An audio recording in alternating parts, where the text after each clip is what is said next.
রাজেন্দ্র প্রভুর সুকন্যা মেয়ে, বিশেষ করে নাম রাজশ্রী দেব, তার আজকে জন্মদিন। জন্মদিনে গুরু মহারাজ, আমাদের গুরু মহারাজের জন্মদিন একাদশী তিথি, তারও একাদশী পড়ে গেছে। তো একাদশী কেক হয়েছে, হরিবল। একাদশী কেক বৈষ্ণবের সামনে কাটবে রাজশ্রী, তার জন্য আশীর্বাদ করে যেন এই গুরুগ্রামের ভালো একজন সেবিকা হইতে পারে, সেবা করতে পারে এবং ইসকনের একজন ভালো ভক্ত হইতে পারে। হরিবল।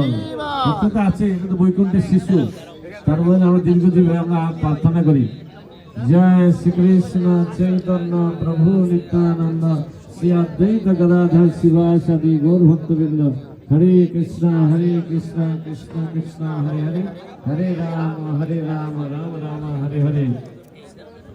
Happy birthday to Rajashri, happy birthday to you, happy birthday, Hare Krishna to you, Rajashri.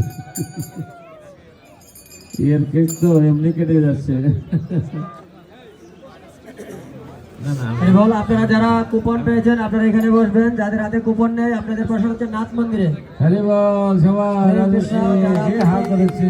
যারা প্রসাদের কুপন পেয়েছেন আপনারা এখানে বসবেন, যাদের হাতে কুপন নেই তারা নাথ মন্দিরে বসবেন। আমাদের রাধা মাধব মন্দির জগন্নাথ মন্দিরের সামনে, ওখানে আপনাদের জন্য প্রসাদ দেওয়া হবে। আমি সবিনয়ভাবে অনুরোধ করছি, যাদের হাতে কুপন রয়েছে তারা আপনারা এই মঞ্চে এখানে প্রসাদ পাবেন।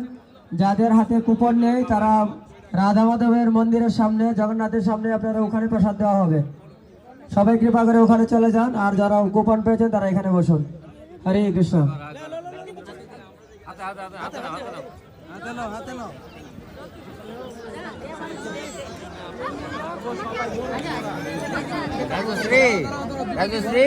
হরি বল। তো আমরা বারবার আপনাদের